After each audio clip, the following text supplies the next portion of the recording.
구독, 좋아요.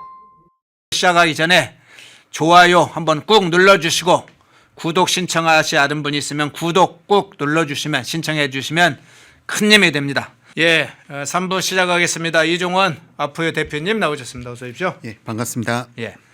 우리 이종원 대표님 부동산 전문가이시긴 한데 부동산 관련해서 가장 많은 데이터를 보고 계시긴 한데 오늘 아침엔 한마디로 이제 공포의 시간이라 이 코스피, 코스닥 모두 그렇습니다만 코스피는 서킷 브레이커까지 발동이 됐어요.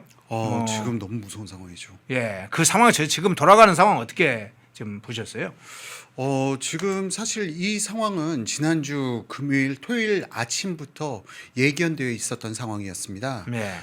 유가가 갑자기 10%대 이상 폭등이 나오기 시작했고요. 게다가 니케이 선물 지수가 토요일 새벽장이죠. 토요일 새벽장에 2% 이상 급락으로 마감을 했는데요. 지금 현재 시장 상황이 더 무서워지고 있는 부분이 좀 급락은 충분히 예상이 나왔습니다. 한 5% 이상 급락도 나올 수 있다라고 생각을 했지만 지금 니케이가 지금 빠지는 속도가 너무 빠르게 가파르게 하락이 나오고 있습니다. 지금 니케이가 6%대 하락에서 지금 방금 전에 제가 들어왔을 때 7%대 넘는 하락에서 또 계속 지금 하락이 이어지고 있거든요. 그런데 니케이가 가격이 떨어지게 되면요. 이게 프로그램 매도로 해서 동아시아에 대해서 집중 매도가 이루어지게 됩니다. 그러면서 지수 전체를 갖다가 압박하게 되면서 지금 서킷 브레이크가 종료된다 하더라도 시장이 다시 반등 안정보다는 좀 더 추가적인 하락세로 밀려 내려갈 가능성이 좀 있어서 정말 공포스러운 월요일 오전이 아닌가 싶기도 합니다.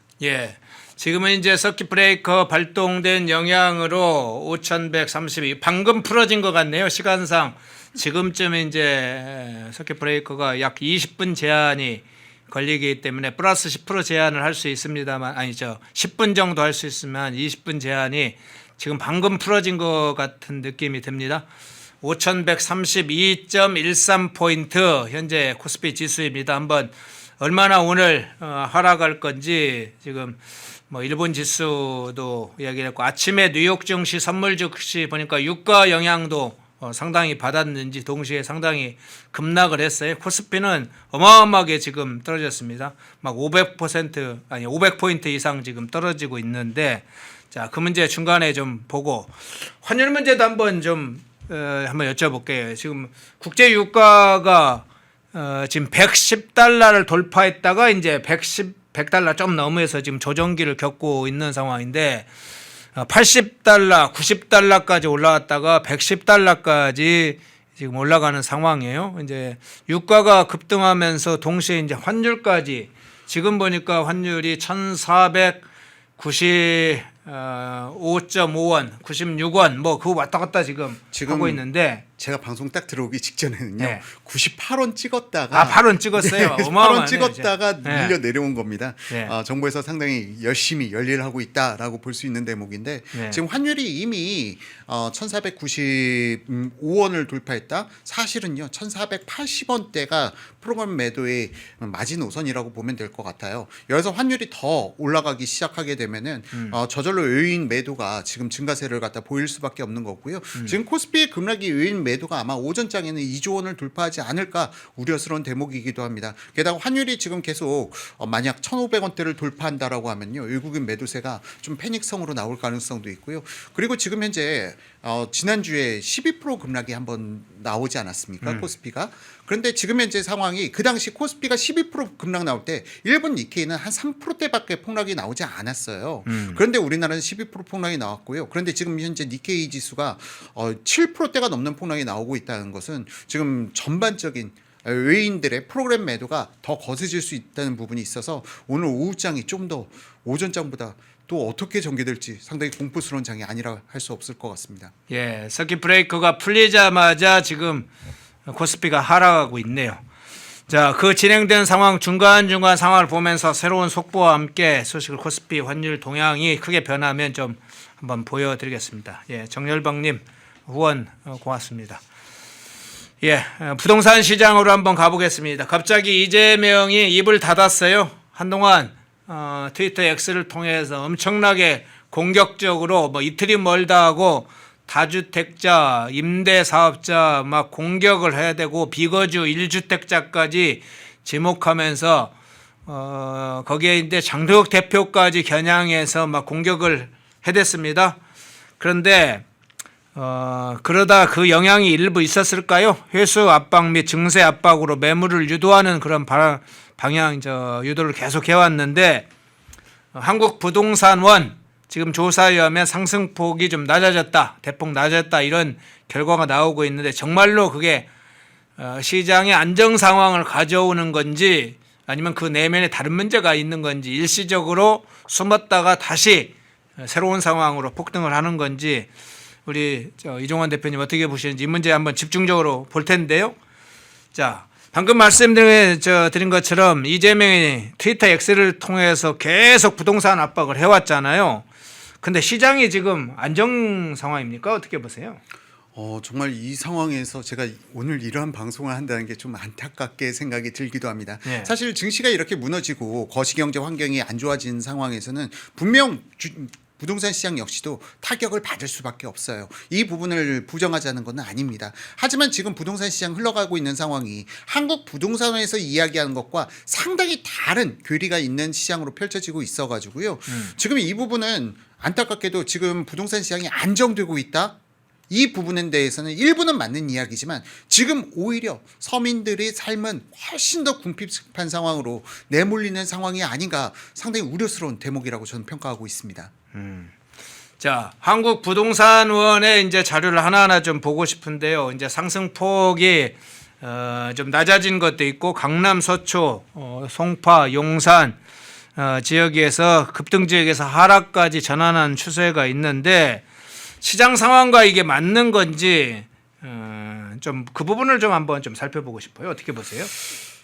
한국 부동산원 통계와 관련되어서는요. 네. 과거에 우리 문재인 정부를 다시 한번 상기를 해보게 되면은 네. 그 당시 김현미 국토부 장관이 있지 않았었습니까? 김현미 국토부 장관이 한국 부동산원의 통계를 인용해서 14%가 급락했다라는 언급을 한 적이 있었습니다. 그때 언론에서는 하나같이 야 이게 말이 돼? 한국 부동산 통계와 시장 간의 괴리가 상당히 크다 하면서 강력하게 김현미 국토부 장관의 발언을 비판하기도 했었죠. 그러면서 한국 부동산 통계 뭔가 이상하다는 이야기가 그때부터 스물스물 나오기 시작했던 부분도 있었고요. 그런데 지금 문제는 뭐냐면은 과거에는 한국 부동산 통계와 시장 간의 괴리가 발생되면 언론에서 통제가 가능했습니다. 견제를 했던 거죠. 통계 지수에 대해서. 하지만 지금 현재 이재명 정부에서 바로 언급해 주신 대목 지난주 계속 트위터 X를 통해서 언론사들에게 내가 듣기 싫은 기사는 항상 링크를 걸어가지고 집중 타겟으로 조리돌림을 했다는 표현이 맞을까요?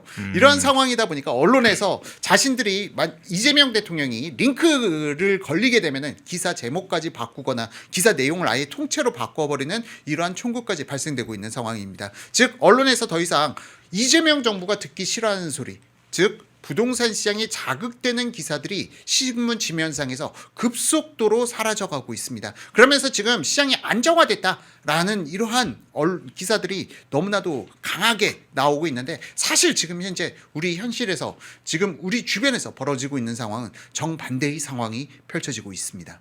예. 그런데 이제 이 부동산원의 한국 부동산원에 관한 상황과 시장 상황이 이게 괴리가 있다, 불일치한다 이런 상황도 이야기를 해주셨는데 사실은 이제 KB 통계도 있잖아요. 네, 그렇습니다. 지금 이제 불일치하는 여러 가지 상황의 좀 근거도 살펴보고 싶은데 그런 어떤 근거를 살펴본다면 KB 통계까지 만일 포함해서 이야기를 해주시면 좋겠는데 어떻게 보세요? 예, 지금 차트를 한번 띄워주시게 되면요. 예, 지금 바로 좌측이 KB 부동산 3월 1주차 통계고요. 우측이 한국 부동산원 3월 1주차 통계입니다. 그런데 상승률이 너무 괴리가 크게 발생되고 있습니다. KB에서는 지난 한 주 동안 상승폭을 0.32 상승으로 상당히 급등하는 상승을 잡아갔고요. 한국 부동산원에서는 0.09 상승, 좀 안정적인 상승까지 지금 상승폭을 상당히 낮춰놨어요. 이 정도면 너무 괴리가 커졌는데 특히 지역별로 살펴보게 되면요. 지금 현재 KB에서는 노원구라든지 성북, 서대문, 용산, 관악, 강동 폭등 지역으로 잡아가고 있는 반면 한국 부동산에서는 그보다 훨씬 더 상승폭을 낮게 잡은 부분이 바로 우측에서 비교해 보실 수 있도록 제가 빨간색 테두리를 한번 마킹해 봤습니다. 지금 현재 여기서도 가장 좀 충격적인 대목은 용산입니다. 용산 같은 경우는 지금 한국 부동산원에서는 지난주 하락으로 전환시켰었죠. 0.05 하락으로 나왔었는데 지금 현재 KB에서는 0.41 폭등 수준으로 잡고 있습니다. 너무 괴리가 크게 나타난 것이죠. 또한 강동의 사례만 보더라도 한국 부동산원에서는 0.02 상승을 잡았으나 지금 현재 KB에서는 0.44 상승, 무려 22배가 넘는 차이 격차가 발생되고 있는 상황입니다. 자, 지금 이렇게 시장이 KB가 바라보고 있는 시장과 한국 부동산 시장 간의 괴리가 발생되고 있고, 또한 이 통계 지표만이 아니라 실제 서민들이 느끼는 부동산 가격 폭등은요, 지금 KB 지수보다도 훨씬 더 큰 충격으로 다가오고 있는 상황입니다. 예. 지금 대표님 말씀을 들어보니까 격차가 좀 심하게 발생하는데, 자, 말씀하신 강동구도 그렇고 용산 같은 경우도 지금 자료를 보면 한국 부동산에서는 0.05, 아까 그 자료 좀 띄워주세요. 0.05 하락으로 평가됐는데, 잘 보면 KBS 지금 용산 보이시죠? 0.0으로 표시가 되어 있는데 KB에서는 0.41로 지금 폭등하는 상황. 이렇게 통계 지표 간에 좀 상당히 배치되는 상황이 좀 있네요. 실제 시장 상황이 어떤지 궁금합니다. 예, 지금 실제 상황을 보게 되면은 지금 단순하게 우리가 이렇게 보시게 되는 네. 통계 지표보다는 조금 더 사뭇 충격적입니다. 지금 현재 제가 그래서 지금 실제 시장에서 어떤 일이 벌어지고 있는지 3월에 실거래가 된 물건들만 몇 건을 추려서 가져와 봤는데요. 네. 다음 페이지 한번 넘겨봐 주시면요. 먼저 지금 한국 부동산원에서 상승폭을 0.17인가요? 상당히 낮게 잡은 성북구의 지금 상황입니다. 자, 지금 보시는 아파트 단지는요, 성북구 하월곡동에 있는 월곡 두산 위브라는 아파트인데요. 지금 해당 아파트가 작년 12월 달까지 해당 아파트의 25평입니다. 25평, 6평, 전용 면적으로는 18평짜리 5구 스퀘어미터 면적된 때인데요. 지금 작년 12월 달까지 해당 아파트 거래가가 7억 7천에 불과했던 것이 갑자기 3월에 9억 3천만 원에 거래되면서 무려 3개월 만에 1억 6천만 원이 폭등한 가격에 거래가 이루어졌습니다. 자, 지금 이 자료를 보시고 이거 너무 자극적인 거 아닙니까? 너무 자극적인 거 한 건을 가져오신 거 아닙니까? 싶으실까봐 그 바로 아래 단지도 가져왔습니다. 지금 월곡 두산 위브 바로 아래 다음 차트 보시게 되면요, 동신아파트라고 있는데요. 자, 바로 앞에 있는 아래 있는 단지예요. 자, 여기에서는 지금 보시게 되면은 지난 2월 달에 7억 4,400만 원 같이 전용 면적 5구 스퀘어미터 20평대 면적입니다. 올해 2월입니다. 바로 지난달에 7억 4,400에 거래되는 것이 지금 3월에 7억 7천이 올라가면서 한 달 만에 2,600만 원이 오른 가격에 거래가 이루어졌고요. 그리고 또한 지금 해당 아파트가 작년 5월 달까지만 해도 6억이 안 되는 가격, 5억 9천만 원에도 실거래가 발생됐습니다. 그럼 지금 최근 가격 대비해서는 1억 8천만 원이 오른 곳이죠. 그러니까 성북구의 하월곡동, 여기는 집값이 안 올라 했던 지역까지 폭등이 나오고 있는 상황이고요. 여기서 또 주목해 볼 대목이 있습니다. 바로 지금 상한가라고 초록색 박스를 쳐놓은 부분을 보시게 되면요, 지금 실거래가가 7억 4천에서 7억 7천 사이에서 거래가 이루어지는데 여전히 한국 부동산원에서 책정한 상한가는 6억 8천으로 머물러 있습니다. 지금 이런 부분들을 보게 되면은 한국 부동산에서 의도적으로 지금 실거래가가 있는데도 불구하고 상한가를 올리지 않고 있는 이러한 부분들도 간접적으로 우리가 볼 수가 있는 것이죠.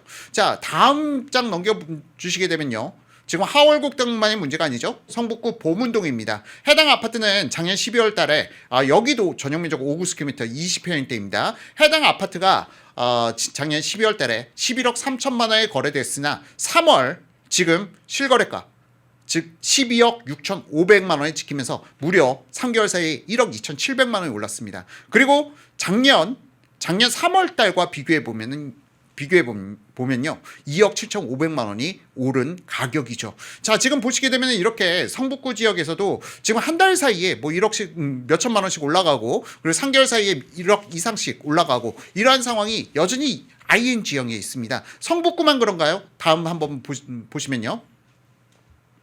마포구 성산동에 있는 아파트입니다. 월드컵 성산 월드컵 타운 대리임이라고 해서요. 성산시역 옆에 있는 아파트로 사실상 사람들에게 크게 주목받는 단지는 아니에요. 그런데 해당 아파트에서조차 작년 10월 달에 9억에 거래됐던 것이 바로 올해 3월 2일입니다. 며칠 전이죠. 며칠 전에 1억이 오른 가격에 실거래가가 체결되었습니다. 자, 그러니까 마포구도 지금 뭐 이제 하락하는 거 아니야? 했지만 지금 여전히 급등이 이루어지고 있고요. 이 부분을 작년 1월과 비교해 보면은 지금 1억 7,500만 원이 1억 7,500만 원에 거래가 됐고, 역시나 한국부동산에서 측정한 상한가는 지금 이게 매주 상한가 한가를 갖다가 한국부동산에서 집계하고 있거든요. 그런데 여전히 8억 9천만 원에 머물러 있다. 작년 10월 달에 이미 9억에 거래된 아파트임에도 불구하고 하한가를 8억, 상한가를 8억 9천만 원에 고정시켜 놓고 있죠. 더군다나 이 아파트 다음 매도 호가를 볼까요? 지금 좌측에 보시면 좌측 박스, 아니 앞서 지금 해당 아파트의 다음 호가는 10억 2천만 원 올라와 있습니다. 지금 실거래가보다 여전히 또 2천만 원 오른 가격에 거래가 되는 상황인 것이죠. 자, 다음 넘겨주시면요. 자, 영등포구 당산동입니다. 여긴 더 충격적이죠. 자, 작년 10월 달까지 해당 아파트, 여기도 전용면적 590m입니다. 20평형대들이 지금 다 뜨거워요. 그러니까 지금 30평형대들이 아니라 지금 보여드린 단지들 다 20평형대가 폭등이 나오고 있는 현장인데요. 여기는 영등포구 당산동 당산현대 3차 아파트입니다. 20평형대 작년 10월 달에 10억 3,900만 원의 거래가 이루어졌죠. 자, 3월 3일에 거래된 물건입니다. 자, 14억 9,500만 원. 불과 6개월 사이에 1억이 올랐습니다. 그리고 여기 또한 지금 2024년 1월 대비해서 5억 5천만 원이 오른 가격에 지금 거래가 이루어지고 있는데요. 여긴 더 놀라운 점은 지금 다음 매물의 매도 호가가 17억 1천만 원에 지금 올라와 있다는 점입니다. 야, 자, 어떠십니까? 지금 시장이 안정되었나요? 그냥 한국 부동산에서 이야기하는 것처럼 시장이 안정되었다고 보기는 정말 어려운 지금 현실입니다. 그러니까 지금 현재 시장 상황들이 15억 미만의 주택시장은 여전히 미친 듯이 폭등이 나오고 있다라는 것을 단편적으로 보여주는 부분이고요. 다음 장 넘겨주시게 되면요. 자, 송파구도 지금 한국 부동산에서 하락 전환시켰습니다. 그런데 송파구 풍납동 송파구의 가장 아픈 새끼손가락 같은 그러한 곳, 여기는 집값이 안 올라 했던 곳이 지금 어떤 일이 벌어지고 있는지 보시면은 정말 충격을 받지 않을 수가 없습니다. 자, 여기는 올해 1월에도 거래가 이루어졌습니다. 올해 1월에 14억에, 여기도 20평일대고요. 14억에 거래 체결되었던 것이 3월에 14억 4,500만 원, 무려 4,500만 원이 불과 2개월 만에 폭등이 나왔죠. 자, 송파구 이런데 지금 시장이 안정되었다고요? 더구나 한국 부동산에서는 상한가 여전히 12억에 머물러 있고요. 해당 아파트 조금 더 충격적인 부분은 불과 작년 5월, 불과 8개월 전에 해당 아파트는 10억이 넘지 못한 아파트였어요. 지금까지도 10억 넘었던 거래가 거의 없었던 아파트입니다. 그런데 해당 아파트가 지금 14억 4,500만 원을 찍고 있고, 지금 이러한 부분들이 상당히 시장, 지금 현재 한국 부동산 통계와는 너무나도 큰 괴리를 나타내고 있는 현 상황인 것이죠. 그러면 최근에 이제 언론들이 매물도 많이 나오고, 지금 이재명의 뭐 협박 발언 이후에 효과라고 하면서 매물도 좀 많이 나오고, 그래서 전체적으로 가격이 좀 떨어졌다 이런 보도가 계속 나왔었잖아요. 예. 그런데 지금 상황을 아주 실거래가 여러 곳을 살펴보니까 실제로는 그러지 않네요. 안정된 시장이 아니네. 지금 그럼 어떻게 되는 겁니까? 상황이 왜 저런 상황이 발생하는 거예요? 지금 실제로 언론의 보도가 완전히 틀린 건 아니에요. 시장이 전혀 안정되지 않았다는 이야기는 아닌데 여전히 폭등과 지금 시장의 안정이 교차되는 지점에 있습니다. 자, 이게 무슨 이야기인지 쉽게 말씀드리자면은 지금 현재 부동산 시장에 매물이 나오는 물량들, 왜 매물이 나올까요? 이 부분을 생각하시면은 좀 쉽게 접근 가능하십니다. 지금 부동산 시장에 매물이 나오는 부분은 물론 다주택자의 양도세 압박이라든지 뭐 여러 가지 부분들도 있겠지만, 가장 공통적인 부분은요, 이제 올해 하반기부터 부담될 보유세에 대한 부담이 가장 공포스러운 부분일 거예요. 그래서 이 보유세라는 부분으로 인해서 시장에 매물을 내놓으려는 물량들은 15억 초과 주택 시장입니다. 그래서 15억 초과 주택 시장에서는요, 좀 상당히 매물이 늘어나는 부분도 분명 감지가 되고요. 시장의 호가가 더 이상 올라가지 않고 기존의 최고 호가 대비해서 조금씩 떨어지는 부분도 감지가 되곤 있어요. 근데 지금 문제는 15억 미만의 시장은요, 전혀 그런 부분이 감지가 되지 않고 있다는 겁니다. 15억 미만의 주택시장에는 여전히 지금 급등이 계속 나오고 있고요. 10억대의 아파트들이 지금 15억대로 급격하게 달라붙고 있는 양상이 지금 현재 진행형으로 ING형으로 지금 나오고 있는 상황이라고 그렇게 보시면 됩니다. 그런데 지금 현재 그러니까 이걸 통계라는 부분에 대해서 뭉뚱그려서 보게 되면은 지금 현재 시장 안정되고 있나? 하지만 지금 정작 신혼부부들이라든지 정말 대한민국의 서민층이라고 이야기하는 분들은 지금 여전히 벼랑 끝으로 내몰리고 있는 상황이라고 볼 수가 있겠죠. 그러면 지금 말씀하시는 거 15억 기준으로 하면 15억 이상의 이제 고가 주택들의 상황은 일정 부분 그런 상황이 나타나고 있는데 15억 이하의 그런 아파트들은 폭등하고 있다. 그러면 이런 현상이 계속 반복되고 누적되면 실제로 이제 돈 없는 사람들, 현금을 가지고 아파트 살 수 없는 사람들은 서울에서 계속 수도권에 밀려나는 상황이 되겠네요. 자, 그러다 보니까 이제 본질적으로 보시게 되면요, 시장에서 지금 이러한 분위기를 감지하고 있고, 내가 주택을 갖다가 조금이라도 좀 노력해서 살 수 있겠다, 전세를 거주하고 있고 살 수 있겠다는 사람들은 여전히 시장으로 더 강하게 몰려들고 있는 상황입니다. 그러면서 지금 15억 미만의 주택시장이 여전히 뜨거운 상황이 발생되고 있고요. 여기서는 여전히 매물이 나오지 않고 있죠. 자, 그런데 지금 문제는 이제 젊은 층들, 지금 지금 주택을 매수하지 못한 전세 거주자들이라든지 임차인들, 혹은 앞으로 사회초년생들, 신혼부부들, 대학생들, 지금 현재보다 더 위험한 부분은 바로 2년 후의 상황입니다. 지금 이렇게 다주택자들이 급격하게 매도를 하면 할수록 지금 이러한 부분들은 바로 임차인들에게 그 타격이 고스란히 전가될 부분이라고 생각이 들고요. 아마도 이재명 대통령이 트위터 X를 지금 약간 줄이는 부분도 그 부분에 대한 지금 급격하게 전월세 매물이 감소하는 부분을 인지하면서 그런 것이 아닌가라는 생각도 들고 있습니다. 네, 그럼 앞서 얘기했던 그 자료들을 쭉 살펴보면서 아까 이제 한국 부동산원 이야기를 했기 때문에 다시 한번 돌아가면 한국 부동산도 나름대로 통계 자료가 있잖아요. 예. 그런데 지금 국민은행 KB 통계 자료는 워낙 이제 그게 신뢰성이 신용도가 그간에 높아 왔는데 문재인 정부 때 자신들의 뜻이 안 맞는다고 KB 통계보다는 이 한국 부동산원 통계를 사용하면서 여러 가지 논란이 됐는데 이 어쨌든 한국 부동산원이 쓰는 통계하고 KB 통계 또는 시장에 지금 앞서 말씀드린 여러 가지 돌아가는 아파트 가격에 대한 상황이나 통계 왜 이렇게 괴리가 발생하는 거예요?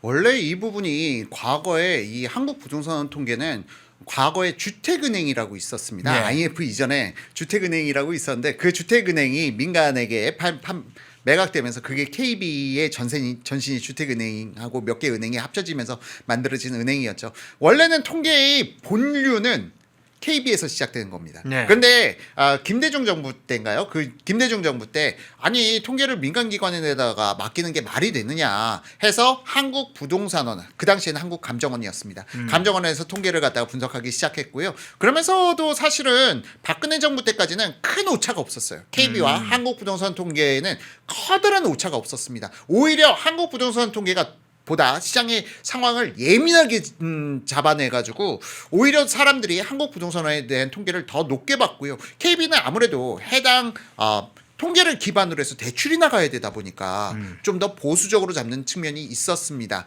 자, 그런데 이게 문재인 정부에 들어서게 되면서 통계 그 기법이 좀 바뀌기 시작했어요. 한국 부동산에서는 A급지, 우리가 말하는 가장 좋은 위치, 네. 혹은 매머드급 단지, 해당 단지들을 좀 더 중점을 무게를 많이 주게 되기 시작하면서 오히려 지금 시장에서 B급지라든지 C급지의 상황에 대해서는 좀 약간 체킹이 상당히 둔탁해지기 시작했습니다. 그러면서 오히려 한국 부동산원의 통계가 시장과는 좀 괴리가 발생되는, 그러니까 부동산 전문 투자자들이라든지 아니면은 좀 부유한 자산가 계층에게는 오히려 한국 부동산 통계에 대해서 좀 하지만 서민들의 입장에서는 결코 공감하기 힘든 이러한 상황까지 발생되고 있는 것이 아닌가 생각이 듭니다. 예. 지금 부동산원을 기준으로 해서 이야기를 또 비교해서 이야기를 해주셨고 또 그 상황 내부 실상까지 이야기를 해주셨는데 혹시 이제 한국 부동산원에서 지금 대표님께서 말씀하신 A급지 지금 에머드급 그지 네. 시장이 만일 조정이 나타난 상황이 되면 말씀하신 B급, C급지도 자연스럽게 상승이 줄어들 것이라고 보고 계신지 그건 어떻게 보세요? 지금 일단 이 부분이 과거에 너무나도 유사한 사례가 있어요. 네. 지난 문재인 정부 자꾸 문재인 정부를 소환해서 죄송합니다만 네. 2019년에 12.16 부동산 대책 혹시 기억하시는 분들이 계신다면 부동산에 상당히 관심이 많으신 분들일 겁니다. 해당 12.16 부동산 대책의 가장 기억 남는 점은 15억 초과주택에 대해서 제출 중단을 시켜버렸던 시기가 있었다는 거죠. 네. 자, 그런 시기에서 보게 되면 그런 시기에는 사실상 15억 이상 시장에서는 사실은 좀 조용했습니다. 문제는 지금 나오고 있는 현상이 그 당시에 똑같이 나왔다는 거예요. 15억 미만의 주택 시장들이 10억 하던 12억, 3억 하던 곳들이 급하게 15억으로 달라붙기 시작했고요. 7, 8억 하던 아파트들이 급하게 10억 초과로 달라붙기 시작했습니다. 그러면서 A급지들이 잠깐 주춤하는 구간이 있었습니다만 얘네들의 가격이 B급지가 너무 가격이 올라오면서 A급지와 비슷한 가격까지 형성되다 보니까 A급지는 매도인들이 매도를 할 수가 없는 거죠. 왜냐면은 우리보다 급지가 분명히 열악한데 얘네들은 버스 정류장까지 올라면 5분, 10분 이상이 더 걸리는데 우리 집보다 더 비싸? 그럼 매도를 할 수 없게 되는 겁니다. 그런 현상이 지금 현 부동산 시장에서 나타나고 있다고 봐야 되는 것이고요. 그러면서 A급지들도 지금 매물들이 좀 호가를 갖다가 매물이 늘어났으면 호가가 낮아져야 되는데 왜 이렇게 호가가 안 떨어지지? 하는 부분이 바로 주변의 B급지들이 가격이 너무 가파르게 오르다 보니까 팔 수가 없는 그러한 상황에 놓여지고 있다. 이렇게 보시면요. 지금 시장을 이해하시는데 무리가 없을 거라고 생각이 듭니다. 예, 좀 더 한두 가지 좀 자세히 살펴보겠습니다. 한국 부동산원 지금 원장이 누군지 한번 좀 살펴보겠습니다. 과거에는 문재인 정부 때는 통계청장이 상당히 논란이 됐었죠. 그 인물이 어떻게 이걸 맞출까요 하는 식의 취지로 이야기를 해서 숫자를 조작했다는 통계 조작 문제까지 갔었는데 그 전에 한국 부동산 원장은 누구냐? 이재명이 경기도지사를 하고 있을 때 이 경기주택도시공사 사장을 했던 인물이 지금 한국 부동산 원장입니다. 이재명이 민주당 대표 시절 했을 때 민주당의 기본사회위원회 부위원장을 했던 인물이 지금 한국 부동산 원장을 하고 있습니다. 누구냐? 이현욱입니다. 이현욱. 아마 중간에 저희가 방송에서 한번 다룬 적이 있어요. 이현욱이 지금 이재명의 아주 측근이었던 인물이 지금 한국 부동산 원장으로 가 있습니다. 그러니까 최근에 교체가 됐다는 것이죠. 자, 지금 떠 있습니까? 이현욱에. 저기 돼 있는데요. 2019년도부터 2022년까지 경기주택도시공사 사장을 했고 2023년부터 2024년까지 더민주 경지혁신회의 상임대표를 했고 24년도에는 민주당 기본사회위원회 부위원장을 했다. 그만큼 이재명에 가까이 있던 측근이었다. 그러면 자, 한국 부동산 원장으로 자기의 가장 측근을 심어 놓았다. 이게 통계에 영향을 미칠 것인지 그 부분은 어떻게 보세요?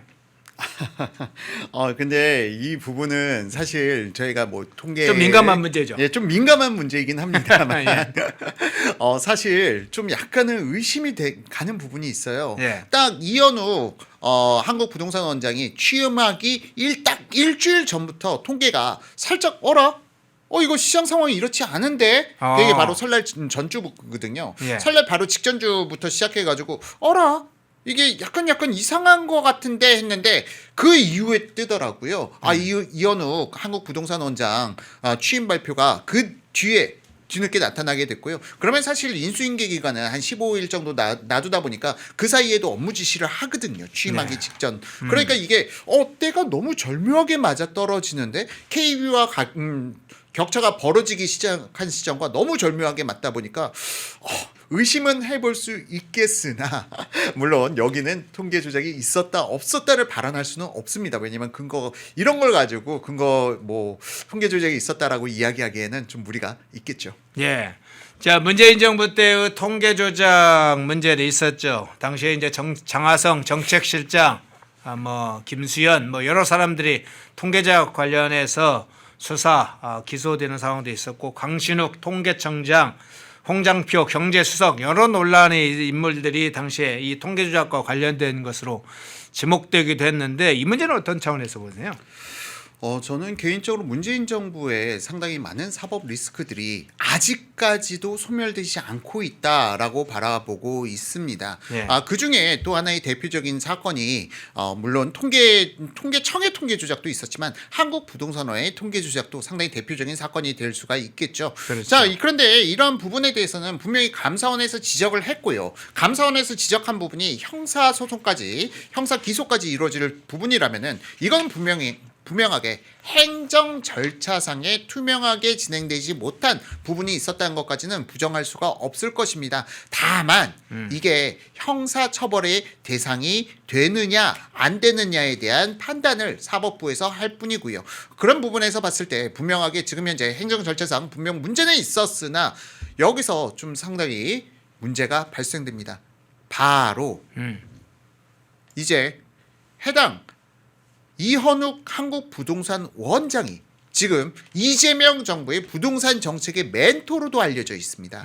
그런 사람이 통계를 직접 관리한다고 한다면 아마도 이재명 정부에서는 만약 통계가 현실과 좀 다른 강압에 의한 통계가 다른 통계가 나온다 하더라도 이 부분에 대해서 청와대 인사들이 문재인 정부 때처럼 조사받으러 다니고 그럴 일은 없지 않을까. 참 오히려 참 불행한 상황이라고 해야 될까요? 오히려 지금 현재 뭔가 문제가 발생돼도 이 부분에 대해서 책임을 질 사람이 없는 상황이 아닌가, 좀 더 무서운 상황이라 생각이 듭니다. 예, 현재의 시장 상황에 대해서 두 가지만 그러면 마지막으로 좀 살펴보겠습니다. 이 다주택자 문제, 임대사업자 문제와 관련해서는 계속 여러 쟁점이 되었고, 오늘은 이제 상당히 시장 상황과 실제 한국 부동산의 통계 또는 KB 통계와 왜 차이가 나는지 또 한번 살펴봤습니다. 그리고 시장은 실제 어떻게 지금 매매가 되고 있는지 그 상황도 한번 살펴봤는데요. 앞으로가 이제 어떻게 될지도 한번 좀 살펴보겠는데, 앞으로 시장 상황 어떻게 될지, 서울에서 매물의 증가 여전히 계속 이어질지 그 상황은 어떻게 보세요? 예, 지금 한번 차트를 띄워주시게 되면요. 매물은 제가 지난주에 이제 거의 정점에 다다른 게 아닌가 하고 제가 방송에 나와서 펜앤마이크에서 말씀을 드렸는데, 야, 이번 주에도 약간 매물 증가세가 거칠게 나왔습니다. 이번 주에 매물 증가세도 거칠게 나오면서 지금 매물이 7만 5천, 서울 기준, 서울에서 아실 기준으로 해서 보게 되면요. 7만 5,534건까지 올라와 있는 상황입니다. 다만 지금 확실히 이제는 거의 정점 아닐까라는 근처에 가까워 온 것 같기도 한데요. 아마도 다음 주에 또 어떤 상황이 펼쳐지게 될지 내일 모레 양 이틀간 자료를 보게 되면 매물 증가세에 대해서도 좀 더 확실하게 볼 수는 있을 것 같습니다. 다만 지금 여기에서도 이제 문제가 있습니다. 바로 매물 증가량이 서민들에게 필요한 주택계에 몰려 있는가라는 부분에 대해서는 여전히 이 매물 증가세가 거칠게 나오는 부분은 15억 초과 주택 시장에서 매물 증가세가 거칠게 나오고 있고요. 10억 미만 주택 시장, 특히 10억 안팎의 시장에서는 여전히 매물이 없어서 매물이 나오면은 바로 거래가 이루어지는 이전 실거래가 대비해서 1억 이상 비싸게 거래되는 이러한 거래들이 여전히 속출하고 있는 상황입니다. 그러니까 시장에서 상당히 좀 안정되는 시장과 급등이 나오는 시장이 교체되고 있는 구간이라고 볼 수가 있겠죠. 예, 마지막으로 그러면 이거 살펴보겠습니다. 이제 전월세 시장 상황을 한번 궁금한데, 전월세가 막 바싹바싹 마르고 있다는 상황이 계속 이제 나오고 있었는데, 여전히 매물이 계속 감소 중인지 그 부분 상황 좀 진단해 주시죠. 정말 이 부분은 좀 안타까운 지점입니다. 자, 사실은 전 월세의 매물이 증가해야 시장이 안정되는 부분인데요. 네. 지금 이제 5월에 신부가 집을 구하러 다녀야 되는 그러한 구간, 이제 3월에 매물이 오히려 전월세 매물이 늘어나야 되는 시점인데도 불구하고 지금 지난주에 제가 전세시장 말씀드렸을 때 매물이 18,500건 수준이었는데요. 지금은 17,800건 수준으로 전주 대비해선 약 700건 정도 감소되어 있는 상황입니다. 그리고 월세 시장 역시도 좀 감소폭이 큽니다. 지난주에 제가 나와서 말씀을 드릴 때만 해도 17,100건 정도의 월세 매물이 있었으나 지금 16,200건으로 무려 900건의 월세 매물이 감소되어 있는 상황입니다. 자, 이런 부분들이 실제로 시장에 임차인들이 전월세를 구하는 데는 상당히 어려움을 나타내주고 있는, 정말 이제는 좀 약간 급등을 우려해야 될 정도로 시장에 혼탁해져 있는 상황이고 매물이 급감해져 있는 상황인데, 언론에서는 너무나도 조용해진 것이 좀 다소 충격적으로 느껴지기도 합니다. 우리가 힘들 때는 힘들다, 그리고 우리 이 힘든 목소리를 언론이 담아줘야 하는데, 지금 언론에서는 입에 무언가를 잠그고 말을 하지 못하고 있는 이러한 상황이 과연 지금 정상적인 대한민국인가 의구심이 들지 않을 수가 없는 구간이라 생각이 듭니다. 예. 전월세 시장은 상당히 걱정이 많이 되네요. 오늘 여러 가지 이 한국 부동산 내부 상황, 또 시장 동향까지 한번 살펴봤는데, 전월세 시장의 매물은 감소하면 정말로 사실 정월세를 살고 있는 어려운 사람들이 이 이재명의 아파트 정책, 또 주택 정책 때문에 실제로 고통받는 사람들이 계속 누적돼 가고 있네. 그 상황 한번 살펴봤고요. 자, 오늘 이제 3부 우리 이종원 대표 모시고 지금 시장 동향을 전반적으로 통계 자료를 구체적으로 한번 살펴봤는데, 저희가 끝나면서 조금 있다 하메네이가 어떻게 죽었는지 그것을 자세히 저희들이 정보기관에서 취합한 내용을 가지고 한번 시뮬레이션을 할 테니까 조금 기다려 주십시오. 좋아요 깜빡하신 분들은 좋아요 좀 눌러주시고요. 이종원 대표 중요한 부분들을 꼭꼭꼭 집어서 아주 구체적인 지표나 자료를 가지고 제시를 해주고 있는데, 다음 주에 또 진행된 상황 한번 체크를 해보겠습니다. 3부 이종원 아포유 대표님이었습니다. 고맙습니다. 예, 감사합니다. 시청자 여러분 안녕하십니까. 펜앤마이크의 선우윤호 기자입니다. 설 명절 앞두고 또 평상시에도 술 안주로 굉장히 좋은 게 바로 이 과메기입니다. 저도 굉장히 좋아하는 이 과메기 펜앤마이크 특가로 구매하시면은 포항 산지에서 직송되는 과메기 플러스 야채 세트를 23,900원에 구매가 가능하십니다. 소주랑 같이 먹으면 더욱더 맛있는 이 과메기, 구성은 과메기와 야채 세트만 이렇게 되어 있는데, 이 야채가 어디서 오냐?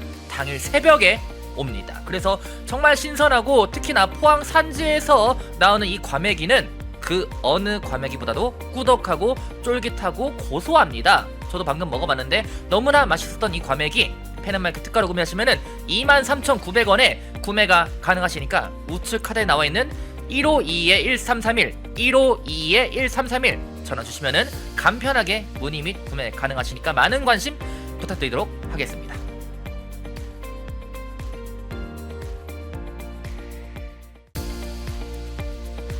시청자 여러분 안녕하십니까. 펜앤마이크 선우윤호 기자입니다. 오늘은 제가 제품 하나를 소개해 드리려고 하는데요, 바로 남재은 박사가 직접 개발한 알부민 울트라맥스, 누적 판매량이 300만 병을 돌파한 만큼 후기로 검증된 그런 제품이라고도 볼 수가 있는데, 그러면 많은 분들이 대체 어떤 부분에서 무엇을 보고 300만 병이 넘는 이 주문량을 돌파했는지 그걸 알아야겠죠. 바로 많은 분들이 꼽는 것에 피로회복, 면역력, 그리고 간 건강 등이 있습니다. 무엇보다 남재은 박사가 본인이 직접 마시면서 개발에 참여했기 때문에 다른 제품들을 보더라도 이름을 걸고 판매하는 제품들은 당연히 자신감이 있을 수밖에 없습니다. 그것이 이러한 자신감이 300만 병 돌파라는 그런 판매량으로 입증된 거기도 하고요. 이 피로회복, 면역력, 집중력 저하, 간 건강 등 이 하루 한 병 바꿔보시면은 아마 일상이 달라졌다는 후기들이 많은 것처럼 여러분들도 그 후기가 자신의 후기가 될 수 있을 거라 생각을 합니다. 지금 구매하시면 펜앤마이크 이벤트로 정말 그 어디서도 경험할 수 없는 이벤트를 경험하실 수가 있습니다. 바로 2+1 이벤트인데요, 지금 바로 우측 하단에 나와 있는 번호 1522-1331 152-1331 전화 주시면은 펜앤마이크에서만 진행하는 2+1 이벤트로 알부민 제품 구매하실 수가 있으니까 많은 관심 부탁드리도록 하겠습니다.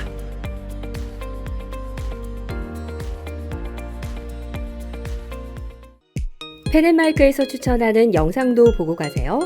다른 영상도 즐기시려면 구독 버튼을 꼭 눌러주세요.